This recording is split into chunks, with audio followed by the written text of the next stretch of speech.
Suhe iseenesest ei tööta. Suhtesse tuleb panustada. Ja mitte ainult suhtesse ei tule panustada, vaid ka endasse tuleb panustada. Kui sa ise ennast ära kaotad ja muutud mitte huvitavaks, siis ei taheta suga koos olla. Et kõige olulisem on muidugi see usaldus ja pühendumine ja austus või lugupidamine või teise poole arvestamine. Et egoistlikult käituda ei saa, pead leidma ikkagi nagu kompromisse ja arvestama teise poolega ka.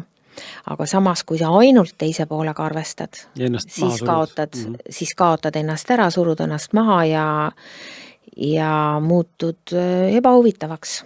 Et kui leiad, et kõik teised on süüdi kõiges, siis see on vale. Sa saad ainult ise asju muuta. Teisi muuta ei ole võimalik.